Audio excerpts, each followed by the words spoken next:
అందరికీ నమస్కారం. భవిష్య 139 ఛానల్కు స్వాగతం.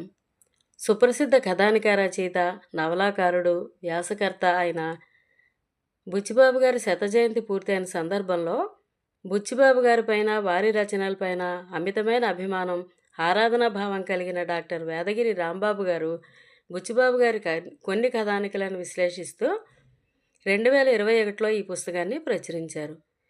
ఇందులో బుచ్చిబాబు గారి అంతరంగ కథనం నుండి కొత్త వరవడి సృష్టించిన ఆకాశవాణి నాటకాలు, బుచ్చిబాబు గారు రాసిన ఏకైక నవల, తెలుగు నవల చరిత్రలో నిలిచిపోయిన నవల అయిన చివరకు మిగిలేది నవలా విశ్లేషణ, కథానిక రచయితగా సుస్థిర స్థానం, బుచ్చిబాబు కథానిక పట్టు, మంచి రచయితే కాదు మంచి పాఠకుడు కూడా అంటూ ఈ అంశాల గురించి ప్రస్తావించారు.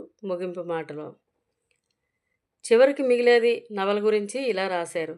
ఈ నవల 1946-47 సంవత్సరాల్లో నీలంరాజు వెంకటశేషయ్య గారు సంపాదకత్వం వహించిన నవోదయ సీరియల్గా ప్రచురిస్తున్నప్పుడు ఆయనకు అభిమానుల సంఖ్య గణనీయంగా పెరగడమే కాకుండా ఎంతోమంది సాహితీ దిగ్గజాలు, వేలూరి శివరామ శాస్త్రి గారు, విశ్వనాథ సత్యనారాయణ గారు, తలావజుల శివశంకర స్వామి వంటి వారు కూడా బాగా రాస్తున్నావయ్యా అంటూ అభినందించారట.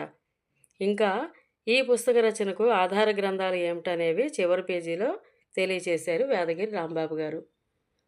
2021లో శ్రీ షణ్ముఖేశ్వరి ప్రచురణల ద్వారా ముద్రించబడిన ఈ పుస్తకం ఖరీదు 50 రూపాయలు. సాహిత్యాభిమానులందరూ ఈ పుస్తకాన్ని చదవడం ద్వారా ఎంతో ఆనందం పొందుతారనడంలో అతిశయోక్తి లేదు. ఈ వీడియో మీకు నచ్చినట్లయితే లైక్ చేయండి, షేర్ చేయండి, సబ్స్క్రైబ్ చేయండి.